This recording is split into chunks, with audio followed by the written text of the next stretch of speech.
Hello students. तो देखिए हमारे पास क्वेश्चन है, using Fleming's left hand rule determine the direction of force experienced bye a proton which enters vertically downwards in a uniform magnetic field acting horizontally from west to east as shown in the diagram। तो देखिए question में magnetic field दी हुई है waste से east या फिर left से right जैसा भी बोल लें, और लिखा हुआ है कि एक प्रोटॉन जो है वो वर्टिकली डाउनवर्ड्स मूव कर रहा है। तो फ्लेमिंग्स लेफ्ट हैंड रूल से हमें बताना है कि फोर्स, ये जो प्रोटॉन है वो किस साइड फोर्स फील करेगा। अब देखिए मैग्नेटिक फील्ड, करंट और फोर्स इनकी बात की गई होती है, तो अगर लिखा नहीं भी होता तो भी हमें फ्लेमिंग्स लेफ्ट हैंड रूल ही लगाना पड़ता। अब सबसे पहले तो फ्लेमिंग्स लेफ्ट हैंड रूल होता क्या है ये मैं लिख लेता हूँ। तो देखिए फ्लेमिंग्स लेफ्ट हैंड रूल में मैंने यही लिखा है कि अगर हम अपने थंब, इंडेक्स फिंगर या फिर कभी कभी फोर फिंगर भी बोला जाता है इसे, और मिडिल फिंगर, इन तीनों को म्यूचुअली परपेंडिकुलर अगर अरेंज कर लें, देखिए ये इंडेक्स फिंगर, ये थंब और ये हुआ मिडिल फिंगर, इनको हम म्यूचुअली परपेंडिकुलर अगर अरेंज करते हैं तो ये किसे किसे शो करेंगे।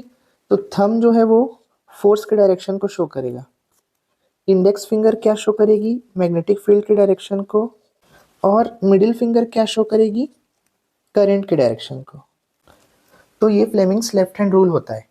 अब इसे हम अपने डायग्राम में कैसे अप्लाई करेंगे चलिए देखते हैं। अब देखिए डायग्राम में मैं इसमें इंडेक्स फिंगर को मैग्नेटिक फील्ड की तरफ अरेंज कर देता हूँ। देखिए ये मैग्नेटिक फील्ड। अब इलेक्ट्रिक करंट का तो डायरेक्शन दिया नहीं है, हमें प्रोटॉन का डायरेक्शन दिया है। तो हमें अब एक चीज़ पता होनी चाहिए कि प्रोटॉन जो होता है वो पॉजिटिव चार्ज होता है, और पॉजिटिव चार्ज जिस साइड रहेगा करंट का डायरेक्शन भी उसी साइड रहेगा। तो देखिए अब मतलब मुझे अपनी मिडिल फिंगर को करंट के डायरेक्शन में अरेंज करना पड़ेगा, लेफ्ट हैंड के। तो चलिए देखिए, ये देखिए मैंने मिडिल फिंगर को नीचे की तरफ कर दिया है। तो अब आप देख सकते हैं कि थंब है वो out of the page point out कर रहा है, आउट ऑफ द पेज। देखिए देखिए ये फिर से मैं दिखा रहा हूँ आपको, आउट ऑफ द पेज। तो जो फोर्स भी होगा वो होगा आउट ऑफ द पेज।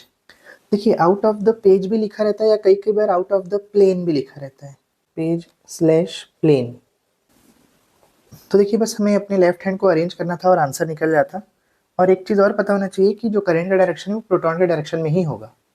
कभी कभी इलेक्ट्रॉन भी दे देता है, तो इलेक्ट्रॉन में हमें ध्यान रखना है कि क्योंकि इलेक्ट्रॉन नेगेटिव चार्ज होता है तो इलेक्ट्रॉन के लिए करंट का डायरेक्शन अपोजिट रहता है, बट प्रोटॉन दिया था तो प्रोटॉन और करंट का डायरेक्शन सेम ही रहेगा। तो अगर आपको ये वीडियो अच्छा लगा हो और समझ में आया हो तो वीडियो को लाइक और चैनल को सब्सक्राइब ज़रूर करें। Thank you.